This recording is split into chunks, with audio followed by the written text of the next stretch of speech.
Most people think push-ups are impossible to mess up. You've probably been doing them since high school. Military push-ups, gym push-ups, random push-up challenges. At some point you just assumed, yeah, I know how to do a push-up. Maybe, but here's the uncomfortable question. Why do so many people do hundreds of push-ups and still have shoulder pain? Why do so many people feel push-ups more in their neck and shoulders than their chest? And why do some people get incredible results from push-ups while others barely change? Because most push-ups are ego reps, not chest reps. And there's one simple reason.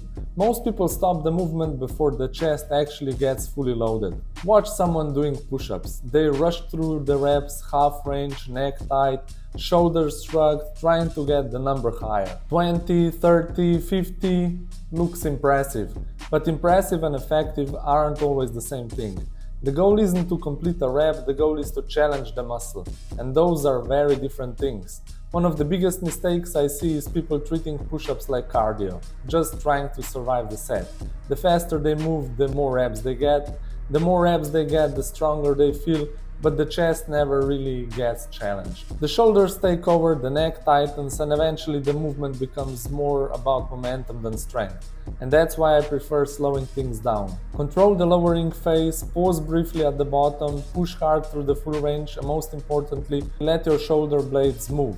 Your shoulder blades aren't supposed to stay locked in place. They're supposed to move naturally during the exercise. At the bottom they come together slightly, at the top they move apart. That's normal, that's healthy, that's how your shoulders were designed to work. And when you finally learn to do that, something interesting happens. Push-ups suddenly become harder, not because you got weaker, because you're finally doing a full rep. Most people spend years trying to make push-ups harder by adding reps. I think most people would get more from making the reps better. That's also one of the reasons I love push-up handles and parallettes, not because they're fancy, because they allow more range of motion. Your chest can travel lower, you get a deeper stretch, and the rep actually finishes. You don't realize how much the floor limits you until you remove it. Try this exercise. Do 10 fast push-ups, then do 10 slow push-ups with full control and a deep stretch. Same exercise, completely different experience. And that's really the lesson. Fitness is full of people chasing bigger numbers, more reps, more workouts, more exercises. Very few people focus on better reps, but better reps usually come before bigger numbers.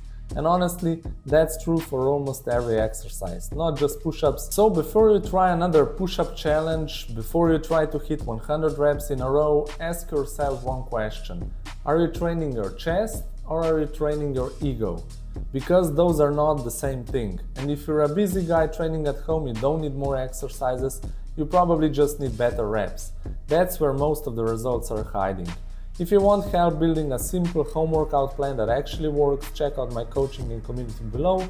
And next time you do a push-up, slow down, your chest will thank you. Peace.